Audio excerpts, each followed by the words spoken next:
Coach Loosemore knows all these teams. He's talked about all these teams, seen all these teams before. But we now got the big Greensboro College, Guilford College game this week, the big Super Bowl game coming up. Yeah, I'm looking forward to it. That'll be your first one of those, right? Yeah, I went and watched the one last year. Right.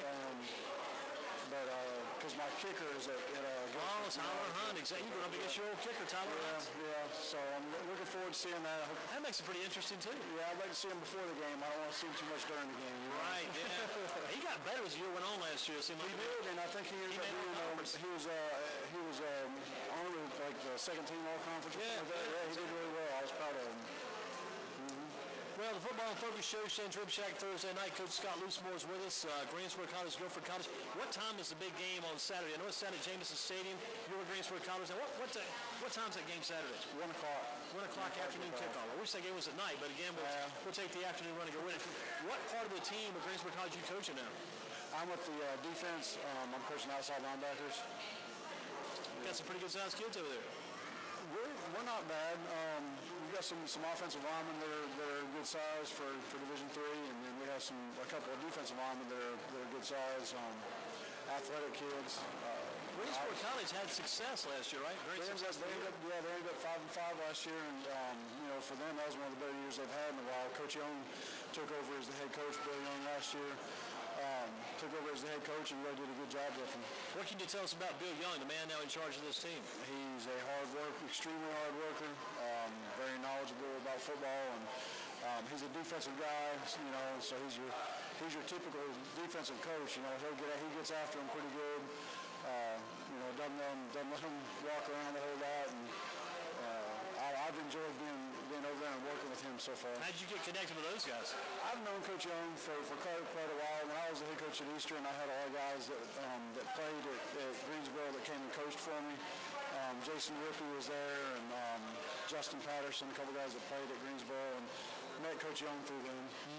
The crazy thing is, you've coached so many of these guys you're going up against Saturday while you were in high school coaching. I've seen a bunch of these guys before. Well, we've got some at Greensboro that I coached against. We joke around quite a bit with each other.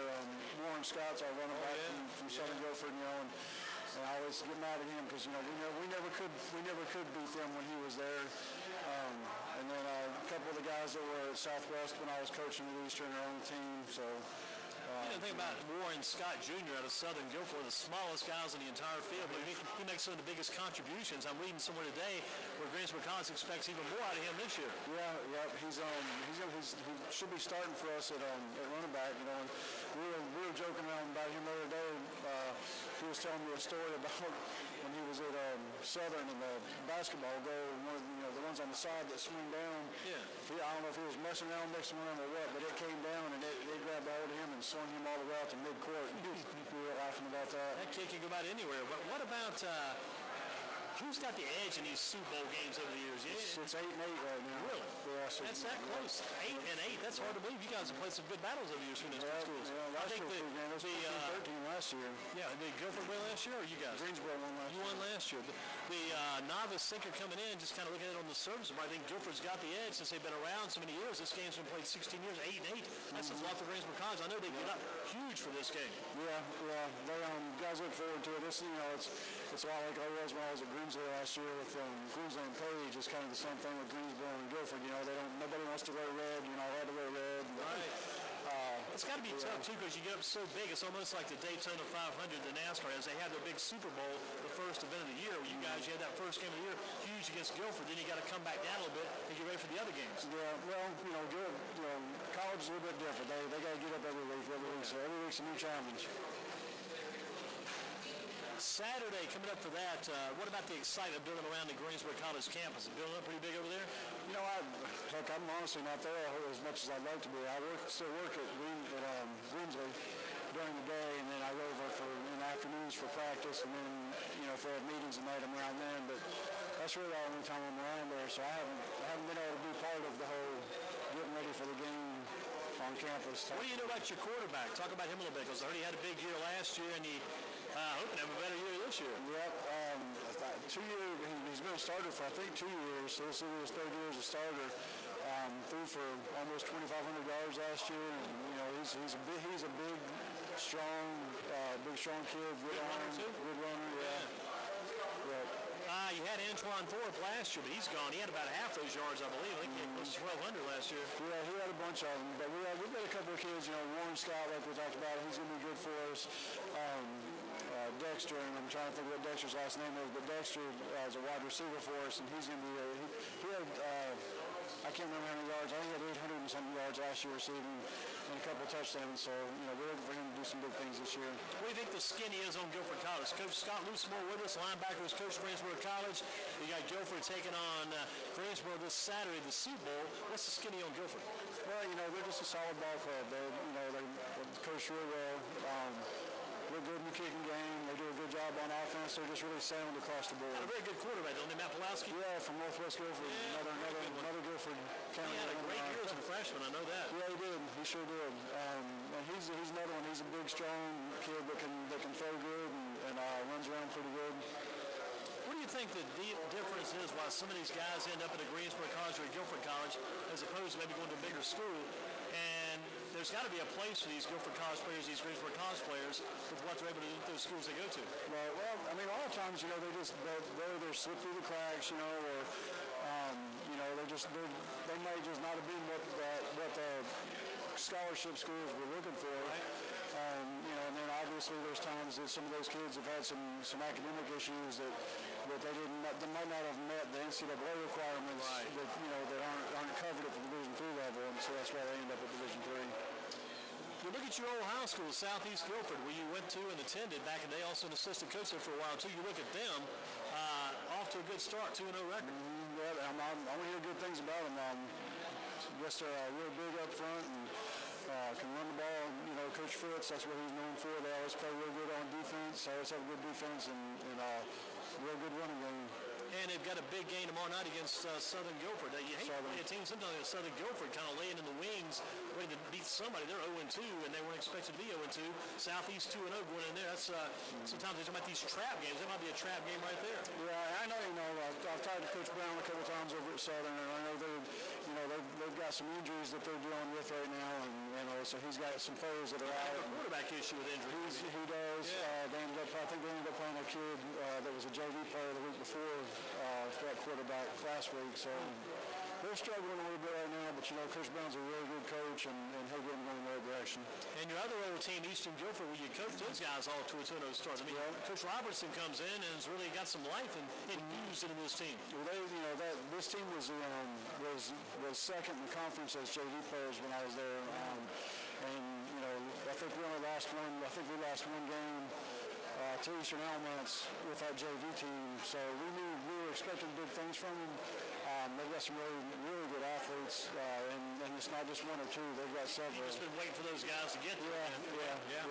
Josh Moorhead, his little brother, Jarius. Yeah. And obviously he's not little. He's about 6'1". How about that Heath Justice having a good year? He's doing really well. He's a 3-year starter quarterback for him. Doing a really good job, and I'm really, really proud of all those guys out there. Did it shock you or surprise you when they beat Southern like they did that first game? No, I expected them to do well. I try not to. I'm good friends with both coaches. Yeah. And don't want to pick one over the other, but I thought it would be a good game. I was glad to see that they came out on top. Your most recent team, Grimsley, also off to a 2-0 start. Yep, and we expected them to start off well. I think they've got 20 seniors that are returning this year, and I was just talking to Jake a minute ago, and I think he said 18 of those guys are starting or contributing a great deal to playing time there. So we knew that we had a chance to have a pretty good team this year, and that's what they're doing. How do you see that Southeast Guilford Southern Guilford game ending up Friday? It's going to be tough for Southern to pull that one out, with the way that Southeast runs the ball, and defensively they're going to be tough, and Southern's struggling on offense right now. So, what about the Eastern Guilford, the Eastern Randolph game? I know Eastern Randolph beat Ashford, I think, in week 1, and they have lost in week 2. But what about Eastern Guilford on the road? First time they go on the road this season. That's a bit different too. Team gets off to a 2-0 start. We have both games at home, then they got to take to the road for the first time.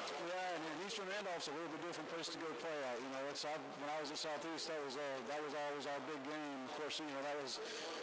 It's different. That's a rival game for Southeast when I was there. Right. But it's tough to go down there. It's you're down there in that hole down there at Eastern Randolph. And, of course, I think they do have new lights now. When I was at Southeast, it was really dark and kind of gloomy. They have they always had really good teams that would line up and hit you in the mouth. They were pretty good. They've had some changes there over the years too. Coach Cates was there for so long. He left down to Lee County eventually. He's a very good coach, but and I don't know the guy the head coach that's there now. I think it's Baxter. Baxter. I don't know him, but he's done a good job since he's been there. That Baxter family, I think, has been around Eastern Randolph. Nice. I know I've heard them because I think we actually played against some of them when I was coaching at Southeast. What do you think about Andrews at Grimsley? Grimsley's off to this 2-0 start. Andrews is coming in, and they rebounded after a tough loss to Central to start the year. And they put a bunch of points on the board last week. It's going to be. I think it's going to be interesting. Andrews has a bunch of athletes, and they can run, and that's going to be something. It'll be an interesting matchup for Grimsley because it's going to be the difference of size versus speed, I think. Do you get a chance on Friday nights now to go out and watch a high school game? For the last couple, I've been able to catch the first half of games before we had meetings back at Greensboro. And hopefully I'll get to do the same thing tomorrow night. Coach Loosemore with us from Greensboro College, linebackers coach. They play Guilford in the Soup Bowl on Saturday at Jameson Stadium. A lot of big games tomorrow night coming up with the high school teams. Let's kind of kick it in gear. What about these young bucks, these young Turks, these young coaches? We were talking about that through email the other day. We've got Ty Norwood up at Appalachian. He's been coaching since he was probably 2 or 3 years old. His dad told me to Ragsdale.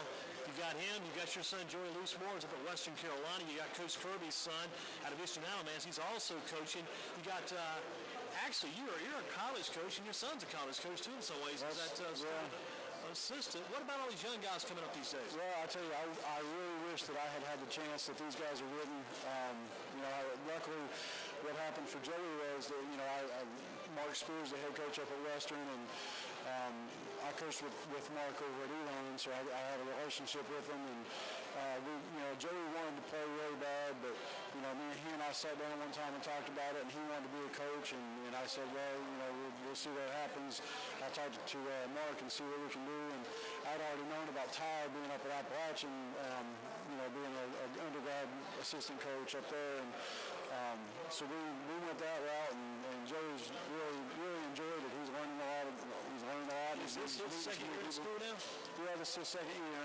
The first year what they did was he started out as a film guy, and I believe that Ty may have started out the same way. I'm not for sure. But that's the way they usually do it. They start you off as a film guy, and then this year they moved Joey down onto the field, and he's helping with he's the assistant to the defensive coordinator. Working with the inside linebackers. And that's at Western Carolina. At Western Carolina. They went against Middle Tennessee State last week. Yeah, and they actually must have played pretty good because, Middle Tennessee's a Division I school, and they ended up, I think the final score was 45-24. I think it was, yeah. But now this week they've got Virginia Tech. I don't expect the same outcome. From the fire into the blaze. I mean, that's going from that's Virginia Tech. Virginia Tech's going to have a tough loss to Alabama. That's, I would imagine they're going to be Logan Thomas, everybody's been blasting Logan Thomas, quarterback for Tech all week long. He's going to be wanting to turn this game around. Yeah. We'll see what happens. I know Joey's excited about it. Does he get to travel when he goes to road? He does. And, he's looking forward to that one. Last year they played down at Alabama, and he got to go down there, and, he sent me pictures back of him. Last year's game, yeah. Yeah, he got to go in the locker room at Alabama, and he had on... what's the quarterback's name down there at Alabama? Karen? Yeah, he had his helmet on, took a picture of himself with his helmet on. Oh, that's crazy. But, sent me some videos back when he was down there and everything. He's really excited.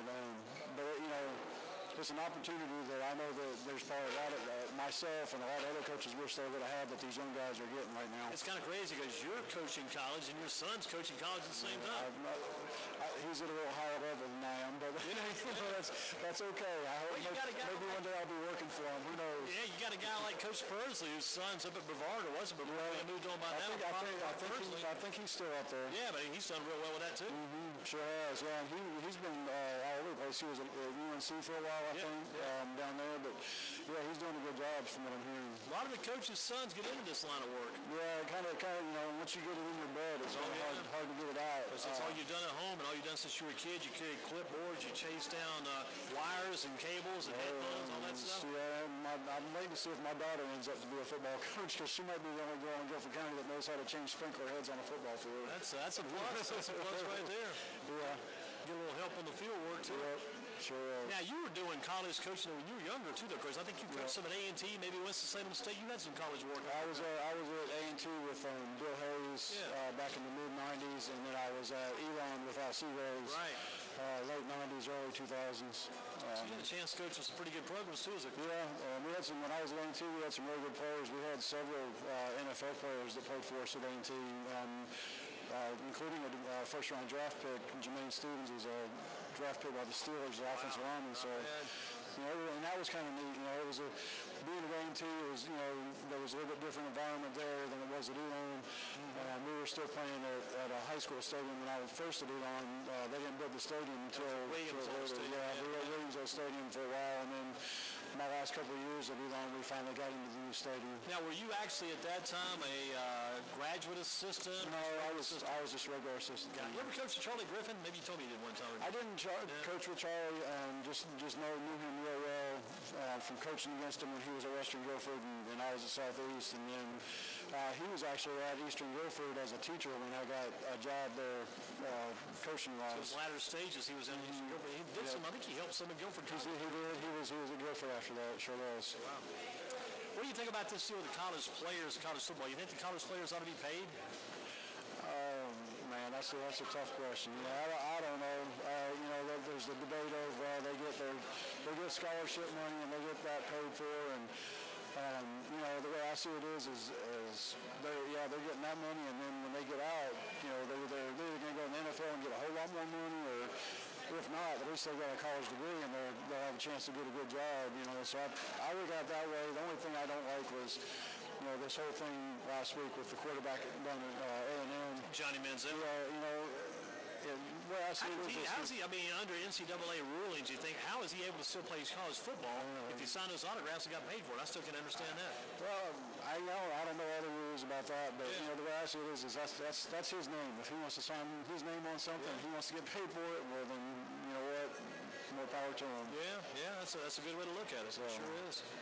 But it's interesting because the NFL, they just got a lawsuit against them about the concussions. Wow. I think they sold that for like $650 million or something. Yeah, like almost $500 million. And if the league has got, if that's just a scrape off the top of the money barrel, and the NCAA's a little bit of money too, it makes you wonder, what are they doing with all that money sometimes? They stockpile it. You watch these things and look on the internet at some of the videos nowadays of the players that are like Alabama or Oregon, places like that, and they're going down and videoing their locker rooms and their training rooms, and you look and see some of the things that are in these places, how nice they are.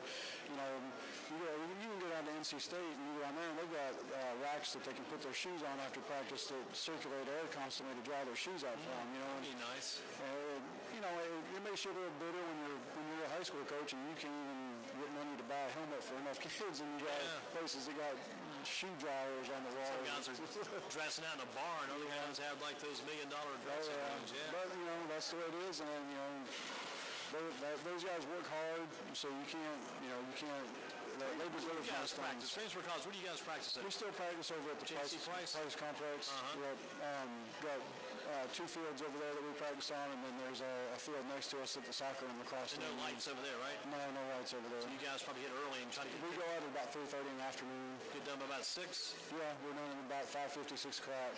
That's one thing that Coach Young does, man. He keeps us on track. And I used to like that, too. When we're done, Coach said in high school, we're going to practice an hour and a half. 90 minutes, practice is over, it's over. We can't get it done during that time, we're wasting time. That's the way it's supposed to be. And high school is a little different, too, because you got parents to deal with, and if you're not done, if you tell the parents you're going to be done at 6 o'clock, my goodness, you better be done. You better be done because they're there to pick their kids up. Yeah, exactly. How do the players get to and from practice? They take themselves. They drive themselves. Yeah, that's not that far. It takes, when I leave from over at Greensboro, it takes me 5 minutes to get to. Yeah, do you have to dress? I guess players have to dress at Greensboro College? No, there's a locker room over there at Price that the players dress in. So they'll dress there, and then for the game over here at Greensboro, they use the field house. How crazy will it be Saturday afternoon, I guess 1 o'clock, Jameson Stadium, Greensboro College versus Guilford College. Last year you're coaching at Grimsley. This year you're playing at Grimsley, but you're coaching at Greensboro College. That's going to be a little crazy. Yeah, it's going to be like being at home. So that's that's one good thing about it. How about the big game September 21st at Eastern Guilford? Heard so much about this alumni game. Will you be there for that game that night? I won't be attending the alumni game. No. You think it's going to be a massacre, a bloodshed game? I'm just worried about how many hamstrings are going to get pulled. That's all. They got guys from like 1983 playing with guys from 2012. That's going to be crazy. Yeah, I'm telling you, I remember when I was helping Coach Joey's, my son's little league baseball team, and we were doing where you hit the grounder and then somebody runs the first, so I was going to be the person who ran the first, and about halfway down the first baseline, my hamstring just popped like crazy. So these guys that think they can get out there and play football at 30 and 35 years old, they've been sitting around in the air conditioning. Yeah. Have you talked to anybody that's going to be playing in that game? No, I haven't. I've read, of course, on Greensboro Sports that a lot of guys that are interested in playing. Coach Grayson, I guess, is coaching. Yeah, it's Coach Grayson. I don't know who's coaching it at Northeast. I don't know who's working with those guys, but I have heard Coach Grayson's going to be working with the guys. I heard wherever Coach Tommy Persley is this year.